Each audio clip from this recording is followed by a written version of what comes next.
Hello everybody, welcome to another episode of Sieglin's Proving Grounds. Today I'm here again on the Death Knight doing Frost this time. Not a big fan of Frost, honestly. I do like it a little bit more than I did last expansion, just because I figured out how to play it a little bit better, make it a little bit smoother, but it still feels really slow to me, especially two-handed Frost. I prefer Dual-Wield Frost, and even though the difference between the two is subtle, it actually makes the playstyle a lot more fun for me, and that's why I like it.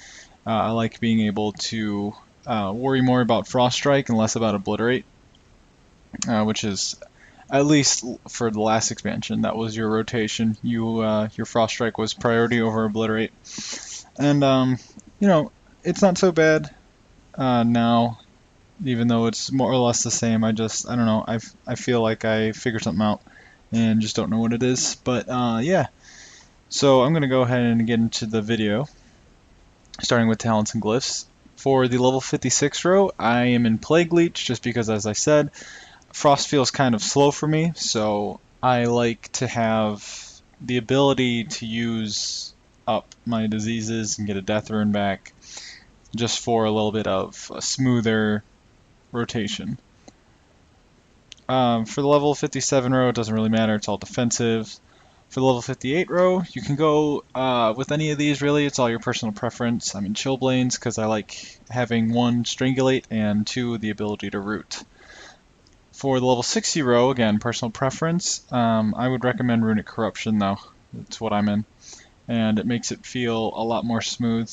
You definitely get that runic generation more or less every time you use Frost Strike. It's pretty reliable, so there's no reason for me, in my mind, to take the other two, because, I'd rather have every rune recharging faster than just a couple runes recharging faster, or being, or just a random chance for it to activate as a death rune, Plus, I think, for Blood Tap and Runic Empowerment, there's slightly higher skill caps for those.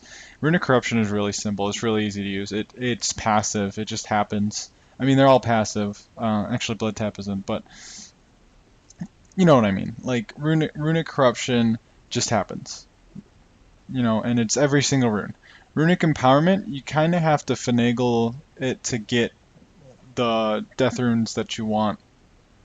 Or, sorry, not the death runes. You have to finagle it to get the runes that you want. And Blood Tap, you have to finagle it to get the death runes you want. I wouldn't want these two runes, my, blood death runes, to come back as death runes. That'd be pointless. So, it's up to you, but I like Runic Corruption. It's simple. Level 75, again, defensive talents. Level 90 talents. This is up to you, really. You can go Remorseless Winter or Desecrated Ground. I don't think Gorfiend's Grasp is viable just because of how few uses it has. Like, you can use it for Banana Tossers, and that's about it. And it would be a lot more useful if everything would move, but nothing moves except for the Banana Tossers. So Desecrated Ground, in case you get into those, what's it called, the globules. And Remorseless Winter if you feel like stunning fools, which might be useful on Wave 7.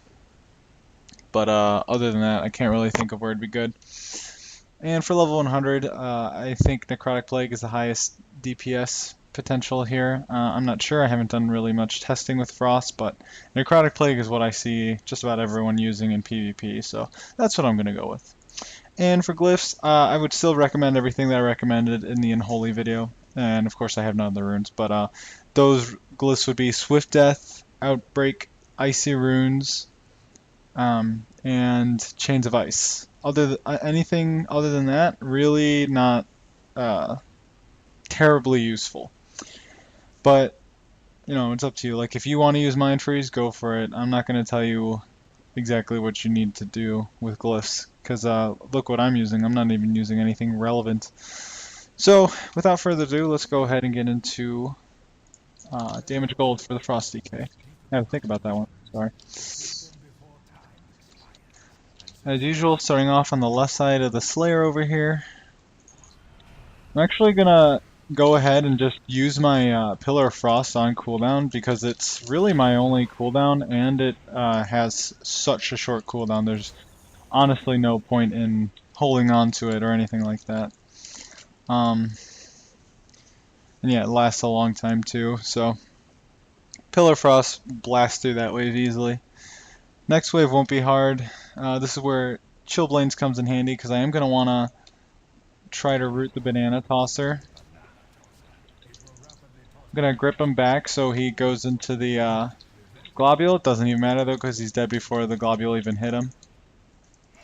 Now I'm just switching to the Amber Weaver here. I'm going to take him out. I've been forgetting to use Soul Reaper, and that's pretty bad of me, but it's obviously not making a huge difference. And of course, if you're in the Glyph of Swift Death, it would make a difference. You would not want to be wasting those Soul Reaper opportunities. Alright, once again, going to use Pillar of Frost here. Going to start off on the Banana Tosser. Going to take him out with 2 Obliterates, just wreck them. Going to go ahead and switch to the Mystic here. I had my Soul Reaper on him. I'm going to test something. Let's see. Okay, good to know. Anti-Magic Shell, if in a pinch, will prevent the Amber Globules from having any effect on you. You can walk right into them as long as you put Anti-Magic Shell up, you're good to go. And you probably get Runic Power from it too. I don't know. No, probably not, because Anti-Magic Shell absorbs, or converts the damage you absorb into Runic Power, so. Yeah, I'm going to let him cast that heal, because this is going to be a really simple wave. I'm not even really trying too hard about it. I will interrupt his next heal, though, because having to eat through his health bar twice would suck. The Banana Tosser doesn't have that much health, that's why. There's really no purpose for me to not interrupt that. I just really didn't feel like it. But yeah, he went down. And I held on to Pillar of Frost. I'm probably actually not going to use it this wave. You know what? No, I will. I'll use it this wave. Yeah, glad I use it this wave. It's really nice taking things out so fast. So what you got to do on this wave is kill the Guardians, obviously. Stay behind them. And when the Banshees come out, you got to kill them as fast as you can, because if you don't kill them fast, they will just explode, and your progress will be wiped. You have to start all over. Pillar of Frost really makes this a joke. It's short cooldown and makes it so you can use it every other wave, and that's insane. I wonder how endless is this Frost, because you could use Pillar of Frost on every single wave, because they all last over a minute. Oh, I should have started with the Vermins. That was my mistake, but it doesn't matter. The Mystics did go to heal them anyway, so... what's nice about Necrotic Plague on this wave is the fact that while I'm killing the Mystics here, the Vermins are taking just a massive amount of damage. And it's all going to be over time. Like, in my Unholy video, I'm pretty sure all the Vermins just kind of died from my Necrotic Plague. I put Necrotic Plague on them, and then that was it. They all just kind of died after that. That's what makes Necrotic Plague really nice. But yeah, you go for the Vermins first on that wave, so the Mystics will heal them instead of healing themselves. Vermins have obviously lower health pools than the Mystics, and the Mystics will prioritize whoever has the lowest percentage health. So what I'm going to do on this wave is I'm going to go ahead and pull the Banana Tosser over to me. I'm going to go ahead, obviously pop Pillar of Frost, going to interrupt the Mystic, going to just wreck the Banana Tosser, going to switch to the Mystic momentarily, but there's the Banshee coming out, and the Guardian got trapped, so I might as well get a bit of damage on him while I can. I'm not going to... I was trying to use Plague Leech, but I didn't have a Plague on the dude, so... It obviously didn't work. I'm going to interrupt that heal, because I know I'm not going to kill him before that heal gets off. And now I'm going to go ahead and switch to the Amber Weaver, but only for a little bit, because there's another Banshee popping up. I'm actually going to kill the the Amber Weaver here. And here comes the Banshee. He's going to go down quickly. That's the toughest wave right there, honestly. The Sha waves are difficult in their own right, but that's about as difficult as it gets, so... And that wasn't really bad at all, especially with Pillar of Frost. Once again, I'm gonna focus the Amber Weavers down here. I don't know why I said once again, that was weird. Yeah, focusing down the Amber Weavers. Gonna go ahead and anti-magic shell the globule because I want to get started DPSing the Shah as soon as I can. I'm holding on the Pillar of Frost because the Shah has his shield up, which means he's taking 50% reduced damage right now. I'm not trying to go too crazy about my damage or anything. I'm actually gonna hold on to my when his shield gets close, I'm gonna start holding on to my runes, so I have them for when his shield falls. And there we go, his shield's getting pretty close. Only have one Unholy and one Frost rune down, but it's alright. I'm going to go ahead and pop Pillar of Frost, get my dots on him. Once I run out of runes here, I'm going to go ahead and use Plague Leech. And there, I ran out of runes, Plague Leech, and he goes down. Nice juicy obliterate. For this next wave, I'm going to go ahead and silence the Mystic and try to kill the Banana Tosser in that window. And it looks like I'm going to be able to do that pretty easily. Yeah, he goes down. I'm going to focus on the Mystic. I meant to interrupt that, but I accidentally pressed my stun. It's whatever though. Probably not gonna. Yeah, I will end up using Pillar of Frost for this this wave because there is so much time. Ooh, that was scary. He almost got a second heal off.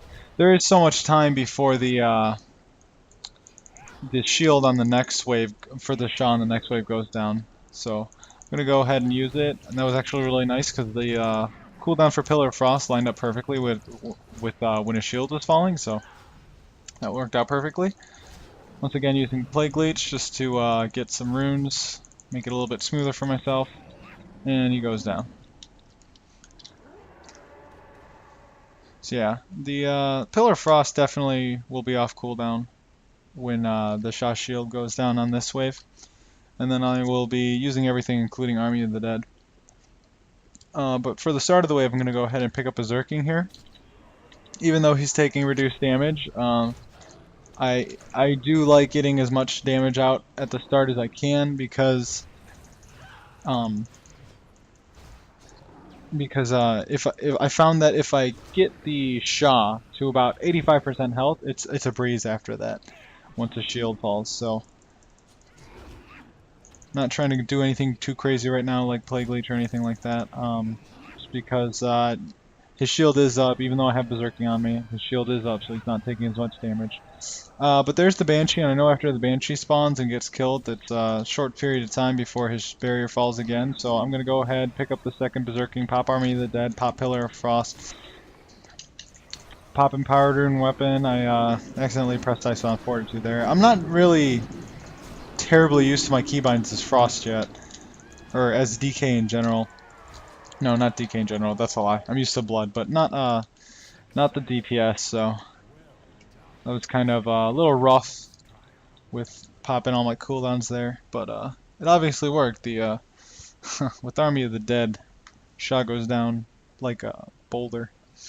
But yeah, that's Frost for you. I don't really like it. It's pretty brainless, honestly. I mean, don't get me wrong. I'm not trying to say that it's not, it doesn't have as much potential as Unholy. But it's just a simpler version, really. Like you can definitely do some pretty impressive things as Frost, but I just feel that it's a lot more simple. And I don't know if I like that. Thank you for watching. Leave a comment if this video helped you out, like if you enjoyed it, and subscribe if you want to see more. I'm probably about halfway done with the gold guides, so I gotta start practicing for Endless and You're Doing It Wrong. We'll see how all that goes and what's in store for the future. But in the meantime, I'll see you in the Proving Grounds.